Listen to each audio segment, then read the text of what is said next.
নমস্কার বন্ধুরা, সুজনিস কিচেনের আরেকটি নতুন পর্বে আপনাদের সকলকে জানাই অনেক অনেক স্বাগত। আজকে আমি আপনাদের বানিয়ে দেখাবো নামমাত্র তেলে শুধুমাত্র আটা দিয়ে একটি সুন্দর নাস্তার রেসিপি। তো বাচ্চা থেকে বড় সবাই খুবই পছন্দ করবে এই নাস্তাটা। তো দেখতে পাচ্ছ এটা কতটা সফট হয়েছে আর ভীষণই টেস্টি হয় খেতে এগুলো।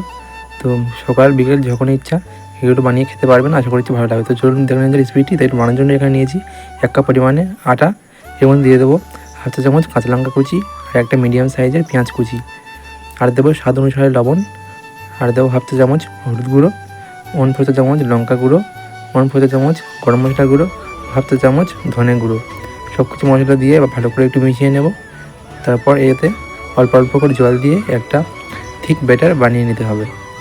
তো এখানে আমি অল্প অল্প করে জল দিচ্ছি আর একটা স্মুথ ব্যাটার বানিয়ে নিচ্ছি। দেখতে পাচ্ছি এরকম একটু ঘন করে ব্যাটারটা বানিয়ে নিতে হবে। তো এটা বানানোর জন্য কড়াইতে সামান্য সর্ষের তেল দিয়ে দিচ্ছি। তো আপনারা চাইলে সাদা তেল করতে পারেন। তো এবার এর মধ্যে 1 হাতা ব্যাটার দিয়ে দেবো, আর ব্যাটারটা দেওয়ার পর খুন্তির সাহায্যে এভাবে চারিদিকে ছড়িয়ে দিতে হবে। তো 1 পিঠ হয়ে গেলে উল্টে আরেক পিঠ এটাকে সেঁকে নিতে হবে। আর কোনো তেল দেওয়ার প্রয়োজন নেই, এই তেলেই হয়ে যাবে। তো দেখতে পাচ্ছি একটা আমার ভাজা হয়ে গেছে, তো তুলে নেব। তো আরও একটা আমি আপনাদের ভেজে দেখিয়ে দিচ্ছি। দেখুন কতটা সহজ, ভীষণই কম সময় লাগে। সকাল বিকেল যখন ইচ্ছা এটা আপনারা বানিয়ে খেতে পারেন। খুবই সুন্দর হয়, ভীষণই টেস্ট হয় এগুলো খেতে। তো দেখতেই পাচ্ছ সবগুলো বানানো হয়ে গেছে। আর আমি এখানে টমেটো সস এবং শসা পেঁয়াজের স্যালাডের সাথে এগুলো পরিবেশন করে দিয়েছি। দেখতে পাচ্ছ কতটা নরম হয়েছে, একদম নরম তুলতুলে। তো এগুলো খাওয়ার পর পরোটা খাওয়ার কথা কিন্তু ভুলেই যাবে, এতটা টেস্টি হয় খেতে। আর দেখতেই পাচ্ছ কতটা নরম হয়েছে। একটা ছিঁড়ে দেখাচ্ছি, দেখো কতটা সুন্দর।